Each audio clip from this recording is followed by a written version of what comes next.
Fala aí, bruxões, beleza?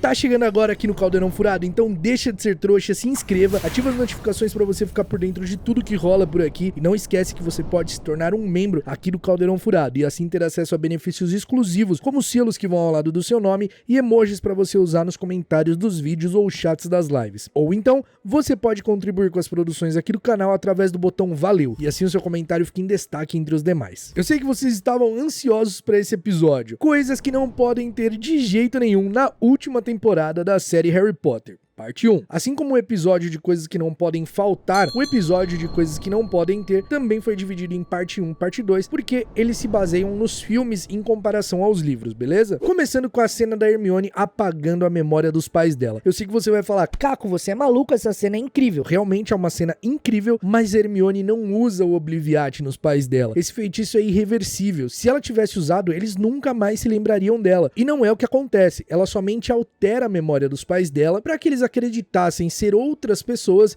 e se mudam para a Austrália. Quando acaba a guerra, quando Voldemort é derrotado, a Hermione vai atrás dos pais dela e reverte essa alteração. Se ela tivesse usado o Obliviate, isso não poderia acontecer. Mas essa cena no filme é linda, é maravilhosa, é muito forte e eu também não quero que tenha na série, justamente por ser uma coisa única do filme. Tem que ser única do filme essa cena, sabe? Outra coisa que não pode ter é o Pile Stickness já na mesa quando os comensais estão reunidos ao Voldemort ali na mansão dos Malfoy. Acontece toda uma operação em relação ao Pile Stickness, já que ele era chefe do Departamento de Execução das Leis da Magia, um cargo de alto nível e cheio de segurança, que tem toda uma operação ali pro Yaxley conseguir dominá-lo com a Maldição Impérios. E naquele momento, ele não está, naquele momento da reunião, ele ainda não está na mesa com eles. Então eu queria muito ver esse processo de como o Yaxley conseguiu fazer isso, então só por isso eu acho que essa cena dele ali na mesa não pode ter. Outra coisa que pra mim não pode ter é o Harry já sozinho ali na Rua dos Alfeneiros,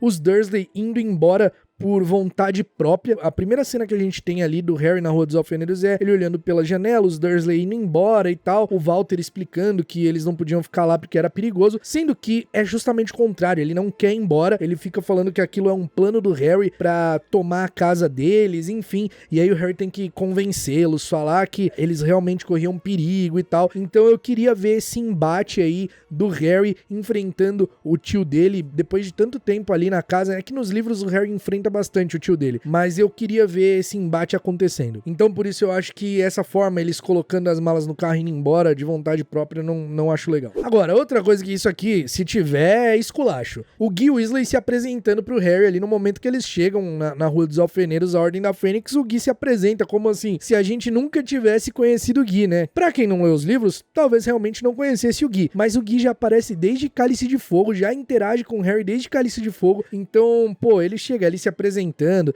tem ele no livro anterior sendo mordido e atacado pelo Greyback, e aí eles resumiram isso, essa apresentação aí, eu espero que isso não aconteça na série. Outro personagem que também é apresentado nesse momento é o Mundungus Fletcher, sendo que ele também já aparece bem antes, ele aparece ali em Ordem da Fênix, ele tá roubando as coisas da casa dos Sirius, inclusive é ele quem tá de guarda e sai da sua posição ali na Rua dos Alfeneiros e o Harry acaba saindo e não é reportado e ele é atacado pelos Dementadores, então tem todo um contexto aí do Mundungo aparecendo antes que eu quero que ele apareça realmente quando ele aparece nos livros. E o Lupin e a Tonks tentando contar a novidade pro Harry, hein? Isso não pode ter de jeito nenhum, porque, cara, essa cena, ela é horrível, porque além de tentar mostrar um acontecimento que é interrompido, que o Alastor interrompe ali, ela não conta nada. Ela realmente não conta. Então quem não leu o livro não sabe que o Lupin e a Tonks se casaram, não sabe que a Tonks tá grávida, né? Porque também nem é o anúncio da gravidez, nem acontece nesse momento, só vai acontecer mais pra frente lá no livro, quando o Lupin vai lá na casa no Largo Grimmauld. Então a gente fica sabendo que eles se casaram porque o Voldemort usa isso pra humilhar a Bellatrix e os Malfoy ali, falando que a sobrinha delas se casou com um lobisomem. Então, pô, por favor, né? Isso daí dos filmes me incomoda demais. Os caras querem pegar um negócio totalmente diferente do que é no livro, totalmente diferente e ainda não fala. Tem gente que só assistiu os filmes, não lê os livros, não conhece o universo de Harry Potter, chega lá na parte que o Harry fala, sobre o filho do Lupin, na Pedra da Ressurreição, né, quando o espírito do Lupin aparece, fala, como assim? Que filho, gente? Como assim? Tá ligado? Então, tipo, essas coisas aí, se tivesse esses detalhes, vão estragar. Outra coisa que pra mim não pode ter na série é a Edwiges morrendo porque atacou um comensal da morte pra proteger o Harry. Essa é uma das cenas que são criadas pros filmes que são muito boas, mas devem ficar só no filme. Assim, primeiro pelo impacto que ela tem. Ela é bem impactante, a Edwiges ali protegendo o Harry e tal. Eu acho ela muito legal. Ela não tá nessa lista aqui porque ela é uma cena ruim. Pelo contrário, é uma cena que eu queria que ficasse só no filme, porque no livro acontece bem diferente. Ela tá na gaiola, ela é atingida. Só que acontecem algumas coisas no livro que eu quero muito ver na série, visualmente, né? No livro a gente sabe como é já, e eu queria visualmente ver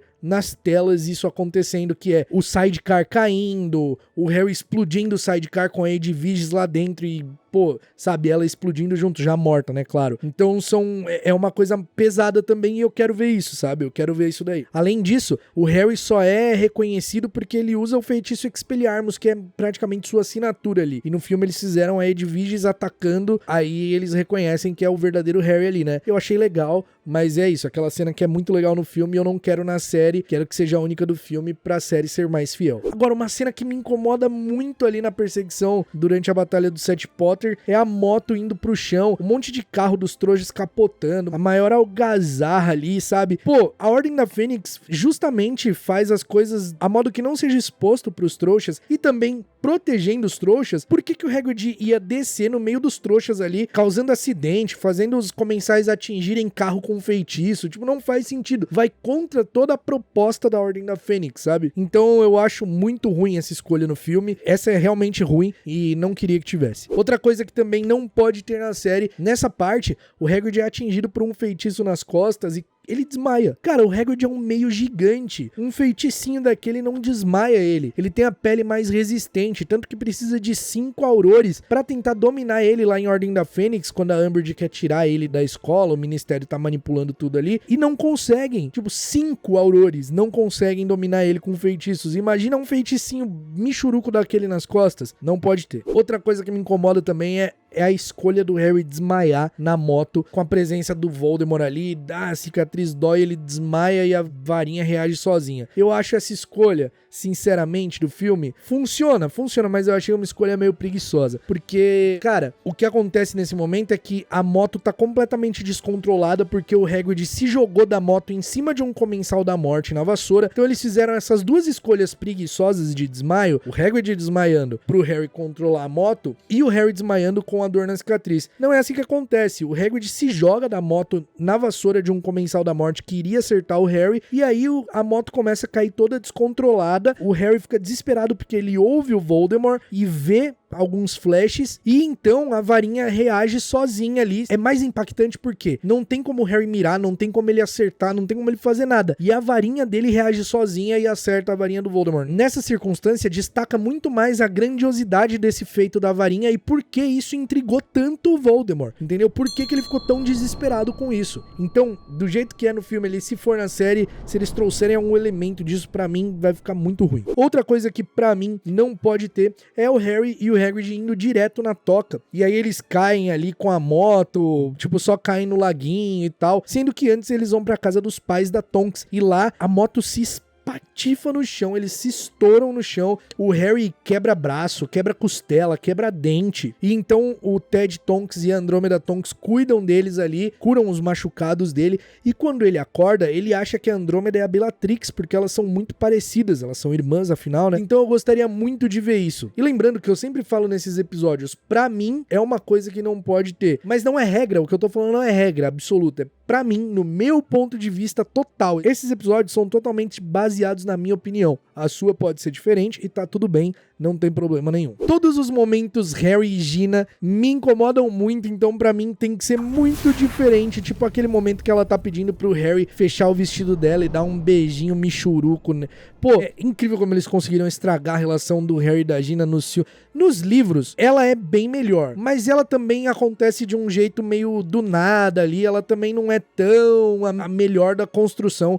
tipo, não tem nem comparação a relação do Ron com a Hermione, por exemplo. Mas nos filmes eles conseguiram deixar muito ruim. Então, assim, nesses momentos da Gina com Harry, não pode ter. O Ministro da Magia chega ali pra ler o testamento de Alvo Dumbledore e entregar as heranças pro Harry, Ron e Hermione. E essa parte no filme parece um tanto amigável até, né? Ninguém questiona nada, ninguém... Tem levemente a Hermione falando que a espada pertencia ao Harry, devia ficar com o Harry. O ministro meio que corta ela dizendo que a espada era uma peça histórica, que não pertencia ao Dumbledore pra ele deixar pro Harry. Fica por isso mesmo. Mas, pô, esse momento é muito brabo. O Harry enfrenta o ministro, bate de frente com ele, a Hermione bate de frente, falando que o que eles estavam fazendo não era certo, que eles ficaram segurando os artefatos pra avaliar se tinha alguma coisa, pra encontrar alguma mensagem do Dumbledore. E aí o Harry fala pra ele que enquanto ele tava trancado avaliando a herança deles, tinha gente morrendo, o olho tonto tinha sido morto e nada foi noticiado. Então o ministro enfrenta o Harry também, fala que o Harry tinha que respeitar, aprender a ter respeito, e o Harry dá um quebrão nele, falando que tava na hora dele começar a aprender a merecer ter respeito. Pô, essa parte é sensacional, assim, o ministro até aponta, coloca a varinha no peito do Harry e faz um buraco na camisa dele.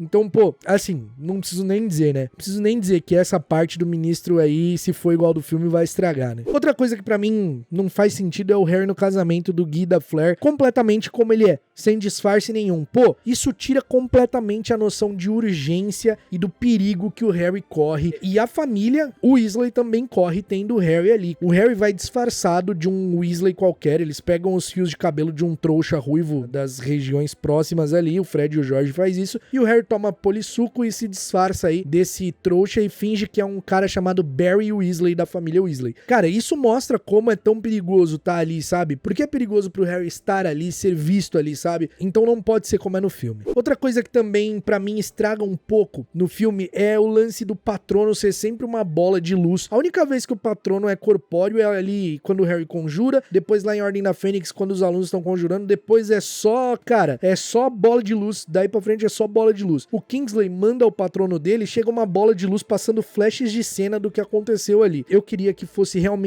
o Lince, o patrono do Kingsley é um Lince, e ele passa a mensagem. É muito mais lúdico e muito mais fiel ao livro, sabe? O patrono não é um projetor que você coloca, um holograma que você coloca ali e fica passando a cena, sabe? Outra mudança que me incomoda ali nos filmes é na cafeteria, o Harry sem capa de invisibilidade, porque eles estão ali, né? Aí entre os comensais, o Harry tá ali, os comensais atacam, o Harry contra-ataca. Pô, mano, o Harry fugiu ali do casamento porque ele é simplesmente uma das pessoas mais procuradas naquele momento. Ele vai andar na rua, mesmo entre os trouxas, de boa, sendo ele sem capa de invisibilidade? Não, nessa parte no livro ele tá de capa de invisibilidade, e é isso que faz ele conseguir atacar os comensais antes deles atacarem, porque os comensais não viram ele, viu só o Ron e a Hermione, e aí ele viu os comensais ali disfarçados de operários e consegue atacar primeiro. No filme é o Ron que descobre a porta do quarto do Regulus Black e associa a R a B, quando na verdade quem faz isso no livro é o Harry. Então eu quero que seja mais fiel assim, porque o Harry tá tendo os acessos à memória do Voldemort, tá deixando a conexão acontecer, e ele tenta esconder isso, então ele vai ao banheiro, finge que vai ao banheiro e tal. Essas coisas são cruciais de acontecer, porque no filme parece que não é perigoso o Harry ter essa conexão, sabe? E parece que simplesmente acontece do nada, sabe? E não, são em momentos cruciais. E aí o Harry tá ali, ele vê o quarto do Sirius, vê a carta da mãe dele, papapá. Então ele vê a porta do quarto do Regulus e vê que aquele era o irmão do Sirius e poderia ser o R.A.B. E aí eles começam a tentar vasculhar a casa pra procurar se tinha algum medalhão, e a Hermione lembra que quando eles estavam limpando a casa ali em Ordem da Fênix, eles tinham pego um medalhão, o Harry também lembra do medalhão, que eles tentaram abrir, não conseguiram e jogaram fora. E aí eles se tocam que eles tiveram a Horcrux verdadeira nas mãos e jogaram no lixo. E aí no filme o monstro tá meio que espionando eles ali e o Harry tira ele do armário, né? Também não é assim que acontece, mano. Se tiver isso daí vai estragar demais. Por quê? O monstro tá em Hogwarts, o Harry herdou o monstro do Sirius e como o Sirius sabia muita coisa, o Dumbledore aconselhou o Harry não libertar ele, porque ele podia ir correndo pra Bellatrix, pra Narcisa, pra contar as coisas da Ordem da Fênix. E aí o Harry fala, ok, deixa ele lá em Hogwarts trabalhando com os outros elfos domésticos. Aí ele fica lá na cozinha de Hogwarts. Então o Harry convoca ele ali no Largo Grimmauld, ele aparece e eles começam a perguntar o que aconteceu sobre o medalhão, e é nesse momento que tem um dos melhores momentos do livro, que é a história do monstro, ele contando sobre o Regulus, como que o Regulus foi até a caverna, tudo que aconteceu, e aí é como dar uma virada de chave na história ali, a relação do monstro com eles. Enfim, eu queria muito que fosse assim, como é no livro, e não como é no filme, porque é bem ruim. Cara, um negócio... isso é um detalhe bobo, mas é um detalhe que faz diferença pra mim. Quando tem a cena do Mundungo ali no Beco Diagonal, tem uns bruxos de guarda-chuva, mano. Ô, irmão, por favor, velho, só tem bruxo ali, porque bruxo de guarda-chuva, eles podem muito bem conjurar um feitiço ali que faz guarda-chuva, a gente já viu isso em Animais Fantásticos. Pô, bruxo de guarda-chuva é assim, é uma parada, pra mim não funciona, não orna, sabe? Se fosse numa parte onde tem trouxas, tá ligado? E tem bruxo ali na rua, mas não, o Beco Diagonal só é acessado por bruxos, principalmente naquela altura que Nascido Trouxa tava sendo perseguido. Então, pais de nascidos trouxas, que são trouxas, não estariam ali, sabe? Então eu acho isso muito sem noção. Outra coisa que eu acho que no filme tem que contar as coisas meio correndo, né? Não tem jeito, porque é muita coisa do livro. Eles invadindo o ministério sem plano. Não tem plano nenhum, sabe? Tipo assim, só chega com a poção, o Ron abaixa pra amarrar o sapato, a moça toma um feitiço no meio da rua, como se ninguém fosse perceber. Isso é meio zoado. Tem todo um planejamento que eles fazem ali que eu quero ver realmente como é. Tipo, pô, eles ficam fazendo visitas de reconhecimento por um mês, sabe? Vendo em quem que eles vão se transformar e tal, quem que eles vão pegar o acesso pra entrar no ministério. É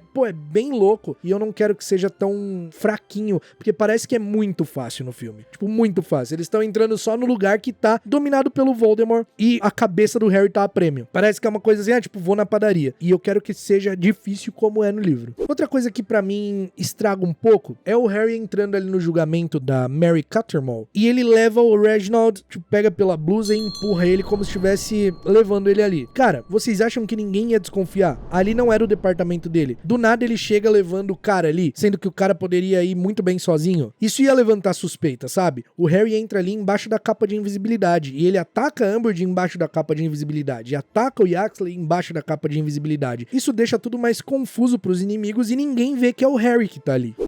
Isso aqui me incomoda muito. Se tiver isso na série, quando eles saem dali, eles deixam os nascidos trouxas tão sentados. Tem um monte de nascido trouxa ali, aqui no filme mostra bem rapidinho, né? Mas tem um monte de nascido trouxa ali, de mestiço que vai ser interrogado e mandado pra Azkaban. Eles simplesmente fogem e saem dali e deixam eles. Quando no livro eles resgatam todos eles, o Harry tira eles dali. E então ele conjura o patrono junto com a Hermione e ninguém no ministério vê que é o Harry que tá ali, que é o Harry que invadiu, como mostra no filme. O Harry dá uma articulada legal ali, sabe? Ele fala que aquelas pessoas estavam livres, ainda disfarçado. Fala que aquelas pessoas estavam livres e tal. E quando o Yaxley chega e as pessoas estão fugindo, o Harry troca a história e fala que os caras que estavam fechando a lareira é quem tava deixando os nascidos trouxas fugirem, sabe? E aí ele consegue escapar do ministério. Então, e aí, né, claro, depois o Yaxley gruda na Hermione, porque acaba descobrindo, entendendo que aquilo ali tava muito confuso. Então é muito mais tenso e muito mais épico, sabe? Como acontece no livro mesmo. Não tem isso do Harry atirando papel e os papelzinhos indo assim, tipo, em cima do Yaxley. Isso é tão infantil, sabe? Tão bobo. Outra coisa também que me incomoda é a inteligência suprema da Hermione de saber tudo nos momentos em que precisa de uma resolução no filme. Tipo, a Hermione é muito inteligente, de fato, mas existem vários momentos do livro que colocam à prova a inteligência dela,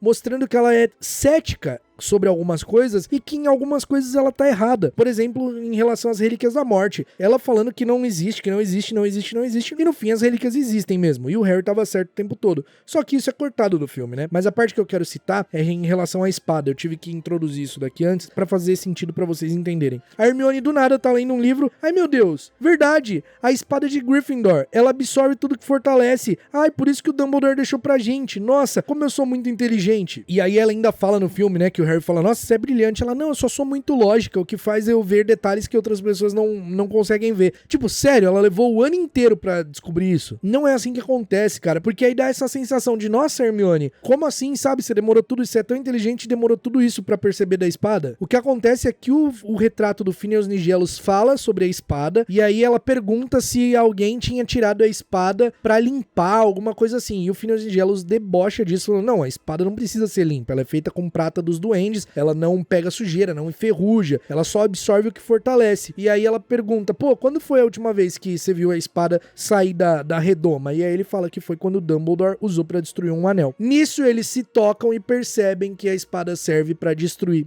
as Horcruxes, porque ela tava impregnada de veneno de basilisco. Pra mim, outra coisa que não pode ter, cena da dança, o Harry dançando com a Hermione. Eu sei que vocês vão falar, Caco, você endoidou, essa cena é muito louca. Realmente, essa cena é linda, ela tem um contexto muito forte, ela tem uma mensagem toda muito forte ali, que eu já citei nos vídeos sobre os bastidores, dos detalhes das cenas, que tem toda uma mensagem ali em relação à perseguição dos nascidos trouxas, em relação à supremacia que acontece ali no mundo bruxo, o momento que o mundo bruxo tá vivendo em comparação ao mundo real e o que aquela música significa. Pra quem não conhece o significado, essa música do Nick Cave é basicamente um testemunhal sobre o nazismo, as pessoas perseguidas pelos supremacistas da época, né, pelo regime nazista, enfim, e aí a música tem frases assim, os eugenistas estão chegando, eles vão limpar a sua casa, revistar tudo. Se alegre, criança, porque o trenzinho vai levar você pro reino, pra terra da imaginação. Quando é o trenzinho que leva as crianças, na verdade, pro campo de concentração, e o destino delas não é tão bom ali, né? E nesse refrão da música tá tentando tranquilizar a criança em relação aos horrores que estão acontecendo no mundo. E o Harry tá tentando justamente fazer isso. Ele vê que o clima tá pesado todo ali e tal, e ele tira a Hermione pra dançar, né? Com a partida do Ron, enfim. E aí não é que o Harry sabe isso, porque tem gente que a gente tem que dar uma desenhada às vezes. Não é que o Harry acha isso, não é que o Harry sabe que a música significa isso e tal. É a produção, é o significado do bastidor que a produção colocou ali. Então por isso essa cena tem que ser só do filme, única do filme, porque ela é espetacular e um acerto enorme. Outra coisa que pra mim não pode ter é o Harry descobrindo o pomo de ouro ali, a frase no pomo de ouro, quase no final do filme, mano. Eles estão ali na barraca, o Harry encosta o pomo na boca, tipo, abre no fecho. Meu irmão, isso aí acontece no mesmo dia que o Harry recebe o pomo do ministro. Ele vai lá no quarto, depois de acontecer todo na reunião, enfim, o ministro entregar e tal, e aí ele fala assim, pô, eu não ia facilitar pro ministro, né? Eu não agarrei o meu primeiro pomo com a mão, eu engoli. E aí ele encosta e aparece a frase. Então, desde o começo já sabe isso, entendeu? Eu entendo eles colocarem isso no filme nesse momento pra dar um sentido ali de urgência pra eles irem pra Godric's Hollow, pra ser mais uma coisa pra ser desvendada, mas não quero que na série seja assim, não. Outra coisa que me incomoda um pouco ali, né, no filme é o Harry e a Hermione indo pra Godric's Hollow como eles mesmos. Eu sei que tem todo um peso pro filme, tem toda uma parada significativa e o Harry fala que não queria voltar ali sendo outra pessoa, que ali foi o lugar que ele nasceu ou que ele viveu e os pais dele morreram. Só que, mano, é justamente o que acontece, ele vai disfarçado, ele e a Hermione, porque, cara, ele é a pessoa mais procurada daquele momento, não faz sentido, justamente em Godric's Hollow, que é perigoso pra ele, sabe? E é mais assustador como acontece no livro, e que eu quero que seja na série, porque ele e a Hermione estão disfarçados com poção polissuco, estão embaixo da capa da invisibilidade, e a Bathilda Bagshot, quer dizer, a Nagini dentro da Bathilda Bagshot ainda reconhece eles, consegue perceber que eles estão ali e faz sinal chamando eles mesmo invisíveis. Olha como é mais assustador. Aí no filme eles quiseram dar um peso, mas não, não viria aqui como outra pessoa, não sei o quê. Mas aí, é legal? Ok, é legal, mas estraga todo o contexto da construção da parada, sabe? Na casa da Luna Lovegood, outra coisa que pra mim tem que ser muito diferente é os Xenofilhos do nada falando Voldemort, pra atrair ali os comensais, e os comensais chegam destruindo tudo, explode, o Harry, o Ron e a Hermione escapam. O Xenofilhos não faz isso, ele fica enrolando eles ali, ele manda uma mensagem ao ministério dizendo que estava com o Harry, e aí o Harry descobre, porque ele vê as prensas do jornal e vê que o Pasquim tava publicando Harry Potter Indesejável número 1, e aí eles enfrentam o Xenofilho, perguntando se ele tinha mudado a diretriz do jornal, já que ele tava defendendo o Harry e agora tava acusando, e aí ele fala que eles levaram a Luna, enfim, e nisso os comensais chegam de vassoura e acham que o Xenofilho tá mentindo porque explode a casa com o chifre de Erumpente, e aí eles acham que era só uma armadilha, entendeu? E aí eles prometem que iam matar a Luna porque ele tava mentindo, tentando matar eles. Nisso a Hermione deixa os comensais da morte verem ela e o Harry, coloca a capa de invisibilidade no Ron pra que eles não vissem o Ron, já que tecnicamente o Ron tava na toca doente, que era o vampiro dele disfarçado lá de pijama e que o ministério já tinha visto. Então se o Ron tivesse ali, isso ia entregar, ia colocar a família Weasley em risco. Tem toda uma estrutura da história nesse momento que os caras simplesmente jogaram no ralo. Logo que eles escapam também, eles dão de cara com os sequestradores e saem correndo e feitiço pra tudo quanto é lado, e eu não quero que isso aconteça porque, primeiro que eles passam dias depois de sair da casa do Xenofilho, lá dentro da barraca, escondidos, e aí eles estão numa frequente discussão sobre relíquias da morte e Horcruxes e tal, e a Hermione cética falando que não existia relíquias e o Harry certo que existia relíquias, Relíquias, e aí tem uma hora que o Harry fica nervoso e ele fala o nome do Voldemort sem querer, e isso atrai os sequestradores lá pra ele, e aí dá uma confusão toda, e nesse momento que eles são sequestrados, e eles só reconhecem, acham que o Harry tá ali, porque eles veem no jornal que saiu no Profeta Diário que a Hermione tinha sido vista fugindo com o Harry, justamente na ocasião lá da casa do Xenofilho Lovegood. Então olha como uma coisa leva a outra, um acontecimento leva o outro, e muda uma coisa no filme e vai mudando tudo pra encaixar, porque aquilo ali fez falta, entendeu? Agora, isso daqui eu acho que é o que mais me incomoda em Harry Potter e as Relíquias da Morte parte 1. O Voldemort e o Grindelwald amiguinhos. O Voldemort vai até a cela de Nurmengard, onde o Grindelwald tá preso, e o Grindelwald recebe ele rindo, falando que sabia que ele viria, e conta que a varinha tava com Dumbledore. Cara, isso não acontece. Não acontece. O Grindelwald se nega a todo momento a falar onde tava a varinha das varinhas. E ele fala ainda por cima que o Voldemort nunca seria dono da varinha. Nunca. Que ele não entende, que ele não era capaz de entender. E então o Voldemort enfurecido mata o Grindelwald. Mata! Ele mata o Grindelwald. Não é essa palhaçada que o filme mostra do Voldemort ali, ele e o Grindelwald como se fossem duas senhoras muito amiguinhas que, beleza, passou a fofoca, eu tô indo embora, então falou. Não é isso, velho. Isso é ridículo. Outra coisa que, pra mim é imperdoável no filme, o Rabicho sendo atacado pelo Dobby, de um jeito até engraçado, que ele cai tipo...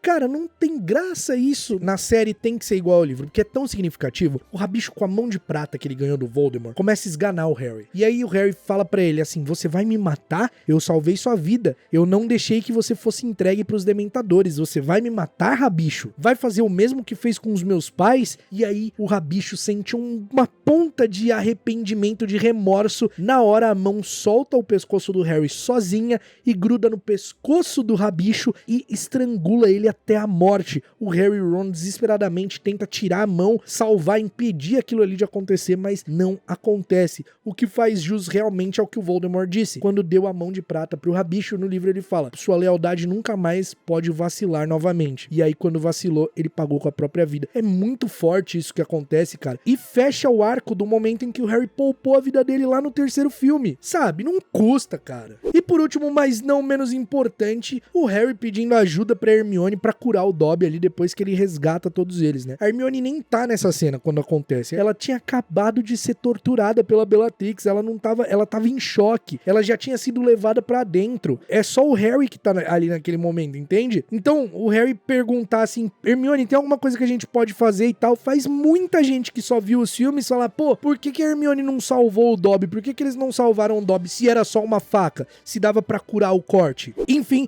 esses são os 30 detalhes que pra mim não podem trazer pra série, não podem adaptar esses pontos pra série de uma forma ruim como foi nos filmes, tirando as cenas que são muito boas que eu citei aqui, cada uma delas. Então é isso, meu bruxo, eu espero que você tenha gostado do episódio de hoje. Se você gostou, não esquece de dar o seu like, de comentar, de compartilhar, isso é muito importante. A gente se vê no próximo episódio e até lá, mal feito feito.